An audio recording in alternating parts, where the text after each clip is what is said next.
구약성경 창세기 48장 1절부터 11절 말씀입니다. 오늘은 예상 밖의 축복이라는 제목으로 말씀 선포하도록 하겠습니다. 한번 따라해 주시기 바랍니다. 예상 밖의 축복. 네, 그렇습니다.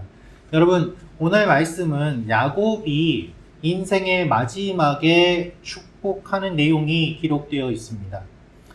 그의 인생은 여러 가지 굴곡이 많았고 또한 여러 사연도 많았습니다. 하나님의 사람은 이 땅을 살아가는 과정도 중요하지만 이 땅을 떠날 때의 모습도 중요합니다. 여러분, 우리가 믿음 생활을 할 때에 예수 믿는 게 정말 어렵잖아요. 믿음을 지키는 것이 쉽지 않죠. 그래서 믿음은 끝까지 지키는 것이 매우 중요합니다. 그래서 우리가 구원을 받았지만 또한 구원을 이룬다고 성경은 이야기하고 있는데 그 이유는 무엇인가 하면 우리가 예수를 믿고 구원을 받았지만 이 구원을 계속해서 유지하고 지키고 이 땅을 떠날 때까지 그것을 붙잡음으로 말미암아 영원한 천국에 들어갈 때까지 그것을 유지하는 게 정말 힘들기 때문이죠. 그런데 우리가 그 길을 걷게 되면 성화의 길을 걷게 되면은 마지막에까지 그 인생의 걸음을 마치고 천국에 들어가게 되면서 우리가 영화롭게 되는 거예요. 하나님께서 우리를 끝까지 붙잡아 주십니다. 그래서 우리의 믿음은 끝까지 믿는 믿음이 가장 중요하고 소중한 것이죠. 야곱이 이제 인생의 마지막 때가 되었음을 느꼈습니다. 그가 몸이 안 좋아졌고 그리고 이집트에 내려와서 살게 된 지 이제 17년이나 되면서 그는 나이 들었음을 성경이 이야기하고 있습니다. 그래서 믿음의 사람이 이 땅을 살아가는데 이 땅을 살면서 끝이 아니라 오늘 말씀을 보면 어떤 일이 일어나는가 하면 그 믿음을 후손에게 전해주는 축복하는 내용이 기록되어 있습니다. 여러분, 우리가 예수 믿는 것도 중요하지만 우리 자손들에게 믿음이 이어지도록 축복하는 일이 중요함을 기억하시기를 바랍니다. 여러분, 야곱이 하나님의 축복을 사모하였지 않습니까? 하나님 축복하면은 야곱이 제일 먼저 떠오르죠. 그래서 그는 형 대신 이 장자의 축복을 받으려고 아버지를 속이고 형을 속이고 그렇게 험난한 세월을 지낸 것이 야곱의 인생 아니겠습니까? 털로 자신의 손을 감싸고 목소리가 이상하다는 아버지의 그 의심을 뒤로 하면서 어떻게든 복을 받으려고 했던 것이 야곱의 모습인데 이제는 그 야곱이 자신의 아버지처럼 그 복을 다음 세대에게 전해주는 이야기가 오늘 말씀의 내용인 것이죠. 여러분, 야곱은 어떻게 축복할까요? 야곱은 어떻게 그의 마지막 모습을 보내고 있을까요? 하나님은 오늘 말씀을 통해서 뜻밖의 축복, 우리가 예상하지 못하는 이 복의 이 축복을 야곱이 하는 행동을 통해서 우리에게 보여주십니다. 여러분, 하나님은 야곱을 통해서 전혀 예상치도 못한 축복을 주세요. 전혀 예상하지도 못하는 방법을 하세요. 이것이 하나님의 복이고 하나님의 방법입니다. 여러분, 하나님이 예상하지 못하는 방법으로 우리에게 놀라운 축복을 주실 줄로 믿습니다. 이것이 오늘 말씀의 내용이에요. 우리가 생각하지 못하는 많은 일들이 일어나는데 결국 그것이 복을 위한 것임을 하나님은 말씀하고 있는 것이죠. 인생에서 가장 큰 축복은 언제 오는가? 우리가 예상할 때보다 예상하지 못할 때 많이 오더라고요. 우리가 예상할 때 받는 복은 그 복이 크게 주어져도 별로 감동이 없어요. 그냥 예상이 되기 때문에. 그냥 의뢰이 받는 것이고 당연히 받는 것이고 이렇게 됐으니까 이렇게 되는 거지 라고 생각하기 때문에 하나님이 복을 주셔도 감동이 없는데 뜻밖의 장소에서 뜻밖의 사람에서 뜻밖의 방법으로 복을 받으면 그것이 매우 크게 다가오는 것을 우리는 보게 됩니다. 어떤 분이 직장에서 갑자기 해고가 되셨어요. 그러니 얼마나 마음이 어렵겠습니까? 이제 어떻게 살아야 되지? 이제 나는 뭘 해야 되지? 그렇게 많은 생각으로 힘든 시간을 보내는데 그 일이 오히려 자신의 사업을 시작하는 계기가 되어서 그 사업이 잘 되고 오히려 회사 다닐 때보다 더 성공하고 번창하는 일을 경험하게 됩니다. 회사에서 갑자기 나오게 된 것은 뜻밖의 일이고 안 좋은 일처럼 보였지만 오히려 그것을 통해서 더 잘 되는 일이 일어나게 되었습니다. 어떤 분은 누군가의 모함을 받았어요. 사람들이 막 뒤에서 이야기를 하고 말을 하고 조롱을 했습니다. 그런데 오히려 이분의 결백이 밝혀지니까 그렇게 이야기했던 사람들이 부끄러워지면서 미안하다고, 잘못했다고, 오히려 더 이분에게 다가와서 잘해주려고 하는 일들이 일어나기도 합니다. 뜻밖의 어떤 사람의 만남으로 새로운 일이 일어나기도 하고, 뜻밖의 어떤 장소에 갔는데 우연치 않게 어떤 일을 경험하기도 합니다. 그래서 세상에선 그것을 운이라고 이야기하고 우연이라고 이야기하지만 하나님을 믿는 우리들은 뭐라고 얘기해요? 하나님의 계획과 섭리라고 이야기를 하는 것이죠. 그래서 여러분, 우리의 모든 만남과 우리의 모든 하는 것들은 우연이 아님을 기억하시기를 바랍니다. 우리 앞뒤 좌우에 계신 분에게 이야기하면 좋겠습니다. 당신을 만난 건 우연이 아닙니다. 할렐루야. 예. 여러분이 이 자리에 오신 게 우연이 아니고요. 우리가 함께 모인 것이 우연이 아니고요. 우리가 정말 이 홍콩 땅에서 지내는 거 우연이 아닙니다. 그렇지 않습니까? 뜻밖의 장소, 뜻밖의 사람, 뜻밖의 사건을 통해서 여기까지 우리가 왔는데 이 모든 것들을 생각해 보면 하나님께서 이끌어 가시는 일이었음을 경험하게 되는 것입니다. 오늘 말씀을 보면은요, 야곱이 그러한 인생을 살아왔는데 이제 마지막에 어떻게 하는가? 기존의 질서를 파괴하는 모습을 봅니다. 요셉이 생각했던 것과는 전혀 다른 방법으로 복을 주고 있거든요. 그가 손자들을 축복하는데 손자들을 축복하면서 뭐라고 이야기하는가 하면 손자라고 하지 않고 내 것이다라고 이야기하면서 자녀라고 이야기해요. 요셉의 아들이면 손자가 맞는데 자녀라고 이야기합니다. 영적으로 입양하는 것을 보게 됩니다. 놀라운 일이죠. 그리고 이 손자들을 축복하는데 축복하는 모습을 보면 역전의 축복을 주는 것을 볼 수 있습니다. 그리고 이 복으로 이스라엘의 12지파가 드디어 형성이 되는 일이 일어나게 됩니다. 이 기초를 쌓는 것이 오늘 축복의 내용이에요. 인생의 마지막에 축복하는 그의 모습은 우리가 하나님을 어떻게 믿어야 되는지를 보여줍니다. 여러분, 여러분의 삶에도 이런 일들이 일어나길 주님의 이름으로 축원합니다. 뜻밖의 축복이 일어나고 뜻밖의 일들이 일어나고 하나님께서 뜻밖의 길로 인도해 주실 것입니다. 오늘 말씀을 보면 야곱이 병들었지만 축복을 선포하는 내용이 기록되어 있습니다. 우리 1절부터 4절 말씀 다시 읽도록 하겠습니다. 시작. 이후에 어느 사람이 요셉에게 말하기를 내 아버지가 병들었다 하고 그가 곧 두 아들 므낫세와 에브라임과 함께 이르니 어떤 사람이 야곱에게 말하되 내 아들 요셉이 내게 왔다 하매 이스라엘이 힘을 내어 침상에 앉아 요셉에게 이르되 이전에 가나안 땅 루스에서 전능하신 하나님이 내게 나타나사 복을 주시며 내게 이르시되 내가 너로 생육하고 번성하게 하여 내게서 많은 백성이 나게 하고 내가 이 땅을 내 후손에게 주어 영원한 소유가 되게 하리라 하셨느니라. 아멘. 야곱이 요셉을 만나서 같이 살게 되었고 또 이집트에서 그렇게 살게 되었는데 이집트에 내려와서 지낸 지 17년, 이 기간 동안 야곱의 인생은 매우 평온한 시기였습니다. 그래서 여러분, 이 야곱이 내려와서 바로에게 인사하고 지내는 가운데 이 17년이라는 기간 동안 성경의 내용이 거의 없어요. 바로에게 이야기하고 시돈에 거주하면서 살게 된 그 다음에 그냥 조금 지나서 내용 얼마 없고 47장, 48장 막 넘어가거든요. 평온한 시기, 문제가 없는 시기. 그렇지만 그는 이 이집트 땅의 마음을 빼앗기지 않고 살았습니다.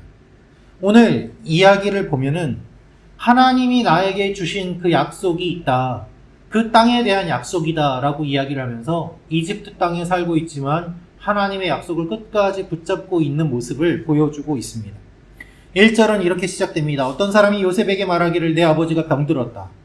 요셉이 야곱과 같이 있는데 아버지가 병든 걸 몰랐을까요? 알았겠지요. 그런데 모를 수도 있습니다. 왜냐하면 요셉은 이 왕과 가까이에서 나라 전체를 다 보는 일을 해야 됐고, 아버지는 떨어져서 지냈기 때문에 잘 소식을 모를 수도 있었을 터이지요. 그런데 어쨌든 야곱은 병들었고 그의 마지막이 얼마 남지 않았음을 그는 알게 되었습니다. 그래서 이미 요셉이 아버지가 좋지 않은 것을 알고 47장 마지막 부분에 보면 아버지에게 찾아가서 맹세하는 내용이 기록이 되어 있습니다. 47장 29절 말씀입니다. 같이 읽겠습니다. 시작. 그의 아들 요셉을 불러 그에게 이르되 이제 내가 내게 은혜를 입었거든 청하노니 내 손을 내 허벅지 아래에 넣고 인애와 성실함으로 내게 행하여 애굽에 나를 장사하지 아니하도록 하라. 아멘. 야곱이 요셉을 불렀어요. 내가 몸이 안 좋으니까 이제 너를 불러서 약속을 좀 받으면 좋겠다. 그 약속이 무엇인가 하면 내가 죽고 난 다음에 애굽에 장사하지 말고 하나님이 약속하신 그 땅에 나를 좀 장사해다오. 그 얘기를 했습니다. 근데 요셉이 복 받으러 간 것이 아니라 야곱이 불러서 자기의 맹세를 부탁을 한 것이죠. 이렇게 맹세하고 나서 시간이 지난 것이 48장의 1절 이야기고 이 일 후에 사람이 와서 아버지가 안 좋습니다 라고 요셉에게 이야기를 하고서 오늘 말씀이 시작이 됩니다. 이런 가운데서 야곱이 이제 축복을 하는데 여러분 안 아픈 사람이 아픈 사람을 위로하지 않습니까? 병문안 가서 그러잖아요. 안 아픈 사람이 병원 찾아가서 위로하지요. 그런데 아픈 사람이 안 아픈 사람을 위로합니까? 아니죠. 강한 사람이 약한 사람을 지켜줍니다. 강한 사람이 약한 사람 복을 주죠. 그런데 오늘 말씀을 보면 아픈 아버지가 약한 아버지가 오히려 복을 주는 것을 볼 수 있습니다. 이집트의 모든 권세를 가진 그 아들을 향하여 복을 주는 것이죠. 이것을 보면 하나님의 복의 원리는 세상의 권력과는 다르다는 것을 알 수 있습니다. 나이든 야곱이 젊은 요셉의 아들들을 축복하고 병들어 약하지만 강한 놀라운 축복을 선포하는 것이죠. 그래서 여러분 약할수록 부족할수록 하나님의 능력이 훨씬 더 많이 나타나는 것을 우리가 보게 돼요. 이것이 역설이에요. 그래서 어른이 이 땅을 떠나기 전에 약할수록 자녀들을 위해서 기도하는 것이 엄청난 힘과 능력을 갖는 것을 우리는 기억해야 됩니다. 왜냐하면 그만큼 깊이가 있기 때문이죠. 저희 아버님께서 췌장암으로 돌아가셨는데요. 췌장암 말기 판정받고 정확하게 한 6개월 전 만에 정말 돌아가시더라고요. 그런데 그때 이제 저희 형님이 둘째를 낳고 얘가 이제 둘째가 돌이 된 때였는데 저는 그때는 이제 신혼이었고요. 근데 그때 저희 아버지께서 175cm에 한 75kg 정도 나가셨거든요. 굉장히 건강하셨습니다. 그런데 그러던 아버지께서 이제 암에 걸리시고 힘드신 가운데 45kg 정도로 쫙 빠지셨어요. 정말 뼈만 남으셨어요. 근데 뼈만 남고 정말 목소리도 나오기가 힘든 그 상황 가운데서 이 돌된 손자를 안고 축복하는 기도를 해주시는데 저는 그 모습이 지금도 기억이 나요.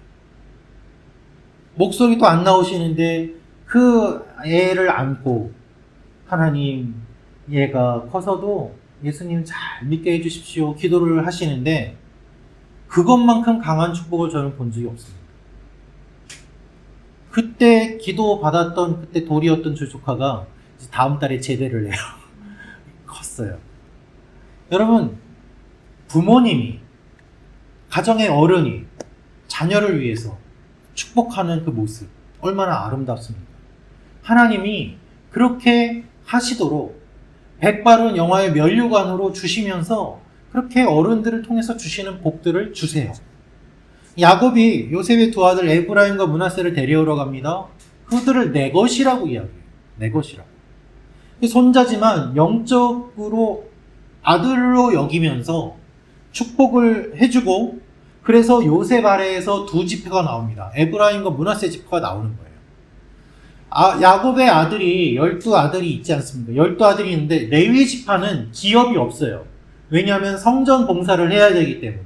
그러면 11지파가 되니까 맞지 않지 않습니까? 그래서 요셉의 두 아들을 지파로 넣어서 요셉은 빠지고 에브라임과 므낫세가 요셉 대신에 들어와서 레위 대신 그 역할을 감당하고 요셉 대신 그 역할을 감당해서 12지파로 짝을 맞추게 됩니다. 하나님이 계산하시는 방법이요, 우리가 생각하는 것과 달라요. 이렇게 하시기 위해서 하나님이 야곱을 통해서 지금 기도하게 하시는 거예요. 하나님이 완벽한 계산으로 이 두 지파를 세우기 위해 두 아들을 불러오라고 해서 지금 복을 주시는 것이죠. 여러분, 여러분의 상황이 어렵고 힘드십니까? 그때 놀라운 축복이 임할 줄로 믿습니다. 여러분의 삶에서 계산이 잘 안 되십니까? 아무리 계산해도 해결되지 않는 일이 있습니까? 하나님의 계산으로 해결될 줄로 믿습니다. 야곱이 왜 에브라임과 므낫세를 자신의 것이라고 했는지 이때는 아는 사람이 없어요. 요셉도 몰라요. 그러나 하나님은 다 계획하고 그렇게 하라고 하신 것입니다. 그래서 지금은 12명이지만 이 12명의 아들들이 이집트에서 나중에 나올 때는 한 지파를 이루고 민족을 이루고 그렇게 해서 언약궤를 메고 이동하는 거대한 군대가 되게 하시고 무리가 되게 하시는 그 일이 여기에서부터 시작이 되는 것을 우리는 보게 됩니다. 그런데 야곱이 축복할 때 어떻게 축복할까요? 손을 뒤집어서 축복을 합니다. 우리 48장 17절 19절 말씀 한번 같이 읽도록 하겠습니다. 시작.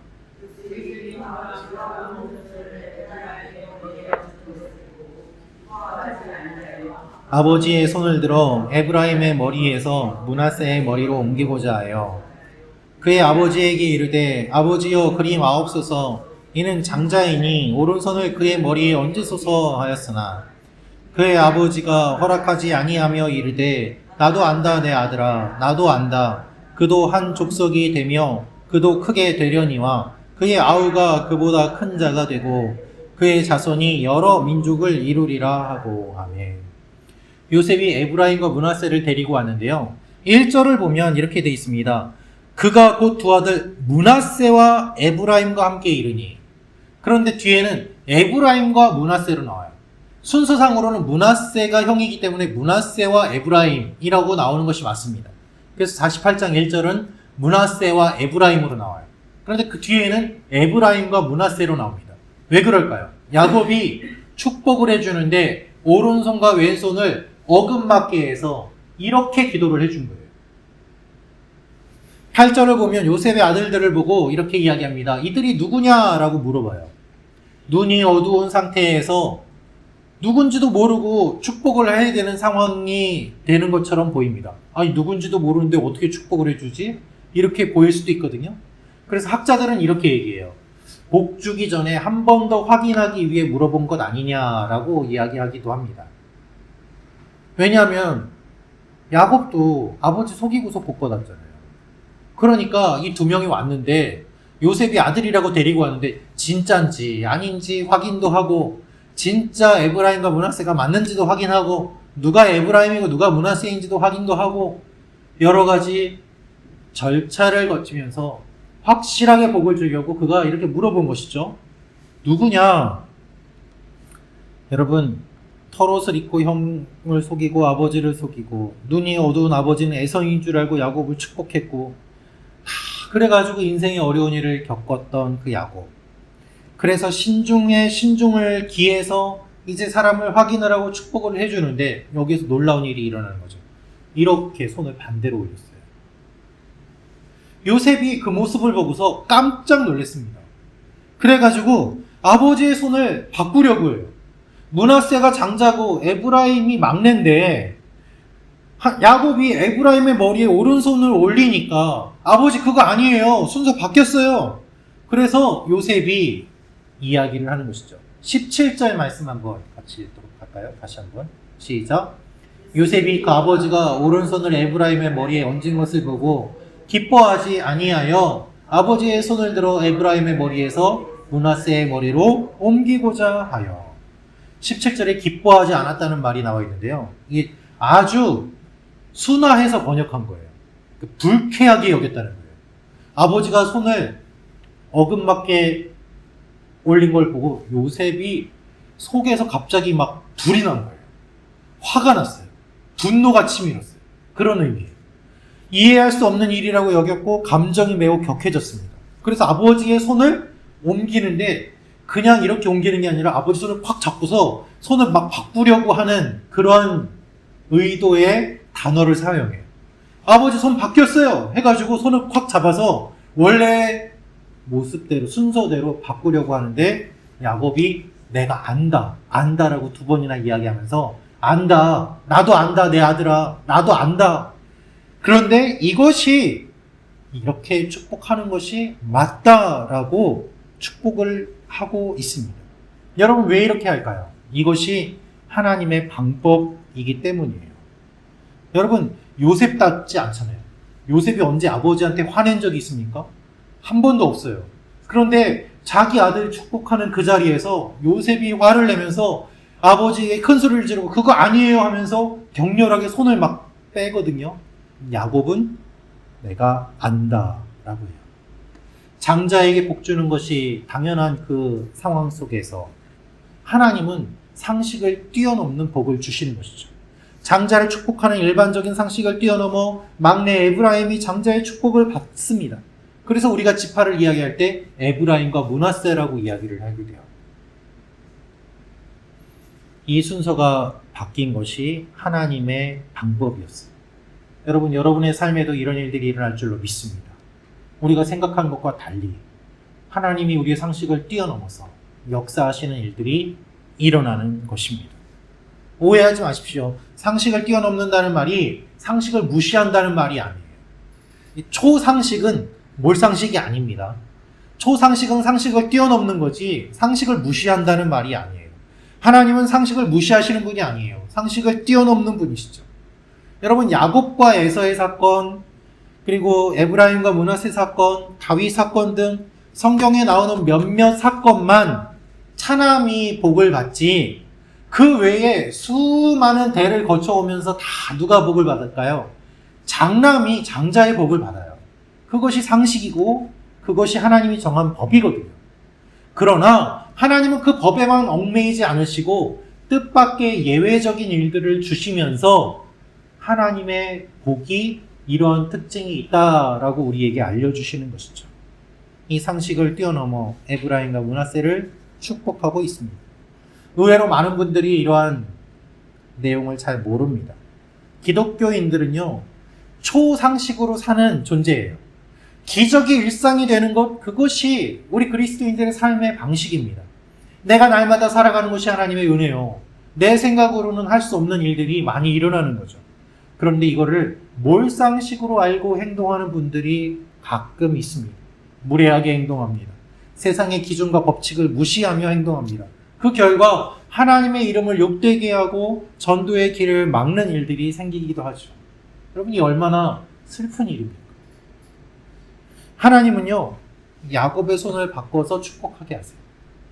그래서 여러분, 우리의 생각으로 하나님을 제한하지 마십시오. 하나님이 우리가 알고 있는 것들보다 더 많이 아시고, 더 많이 생각하시고, 더 많이 보십니다. 여러분, 우리가 고수라는 말 쓰지 않습니까? 고수. 장기의 고수, 바둑의 고수. 고수들은요, 한두 수 앞을 내다보는 게 아니라 보니까 10수, 20수까지도 내다보는 고수들이 있더라고요. 내가 이렇게 하면 상대방은 이렇게 하고 그럼 난 이렇게 해야지 해가지고 그것들이 다 머릿속에 있어요. 그래서 그거를 수를 다 읽기 때문에 고수라고 합니다. 고수. 제가 예전에 군대에 있을 때 제 후임병 중에 한 친구가 프로 시험을 보다가 온 친구가 있었어요. 바둑 기사, 프로 기사. 와, 그 친구하고 이야기를 해보니까 정말 다르더라고요. 생각하는 게 우리하고 다릅니다. 이야기를 해보니까 자기는 사람을 대할 때나 어떤 말을 할 때나 어떤 할 때 특히 바둑 대국 두거나 이럴 때 수가 보인대요. 읽힌대요. 내가 이렇게 하면 상대방이 이렇게 하겠지? 그럼 나는 이렇게 하겠지? 와, 그걸 어떻게 다 알아? 그랬더니 그렇게 하도록 훈련받고 공부하고 지금까지 지냈다고. 그래서 이제 시험도 봤다고 그러면서 그 얘기를 하는데 다르더라고요. 그래서 옆에서 보면서 이런 생각을 했습니다. 아, 고수가 다르다는 말이 이런 뜻이구나. 여러분, 하나님은요, 진짜 고수세요. 그래서 우리의 삶에 일어나는 일들 하나님이 다 알고 계시고 대응하시고 이끌어 주시고 인도해 주십니다. 그래서 나는 모르지만 고수가 이끌어 가신다는 사실에 우리는 안심할 수 있는 것이죠. 할렐루야. 여러분, 우리의 생각으로 하나님을 제한하지 마십시오. 하나님이 더 큰 복을 주세요. 우리 19절 말씀 같이 읽겠습니다. 시작. 그의 아버지가 하찮지 아니하며 이들의 나도 안다나 예하다. 나도 안다. 그도 한 족속이 되며 그도 크게 되려니와 그의 아우가 그보다 큰 자가 되고 그의 자손이 여러 민족을 이루리라 하고. 여러분, 야곱이 요셉의 재질을 뿌리치고 축복합니다. 그리고 선포합니다. 아우가 그보다 큰 자가 될 것이다. 에브라임에게 더 큰 복이 임하게 될 것이다. 더 큰 기업이 주어질 것이다. 그래서 여러분, 에브라임은 막내지만 더 큰 복을 받습니다. 그리고 여러분, 오늘 이야기하는 이 이야기들이 그저 야곱의 한 가족, 요셉의 두 자녀 이 이야기로 끝나는 것이 아니라 수많은 앞으로의 이 성경의 전체 역사를 이루어가고 12지파를 이루어가고 이 12지파가 영적 12지파가 되어서 마지막에 주님 오실 그날까지 이루어져 가는 그 일의 씨앗으로 여기에 심겨지는 것을 보게 돼요. 그래서 야곱의 축복은 한 사람의 축복이 아니라 하나님이 이 자녀들을 통하여 주신 복임과 동시에 우리 모든 믿는 자들에게 주시는 하나님의 복이기도 합니다. 사랑하는 성도 여러분, 이 복이 우리에게도 임하였음을 기억하시기를 축원합니다. 우리는 막내와 같은 존재예요. 우린 유대인이 아니잖아요. 우린 이방인이죠. 그러나 하나님 말씀하신 대로 아우가 더 큰 자가 되어서 더 많은 일들을 하고 더 많은 하나님께 쓰임받는 것처럼 이방인인 우리가 유대인은 아니지만 더 많이 구원받고 더 많이 쓰임받고 더 많이 주님 나라 일을 하게 되는 것이죠. 우리가 영적인 에브라임과 같은 거예요. 그래서 여러분, 우리가 이 하나님의 축복의 역사를 기억하며 기도하며 나아갈 때 하나님의 놀라운 은혜가 우리 가운데 임하게 됩니다. 복받을 자격이 없다고 고백할수록 하나님의 복이 우리 가운데 충만히 임하고, 하나님 내가 능력이 없다고 고백할수록 하나님의 능력이 우리에게 임하게 되고, 내가 약할 때 주님이 강함이 되시고, 내가 가난할 때 주님이 부유하게 채워 주시는 것입니다. 이 사실을 기억하며 하나님 앞에 나아가는 여러분과 제가 되기를 주님의 이름으로 축원합니다. 기도하겠습니다.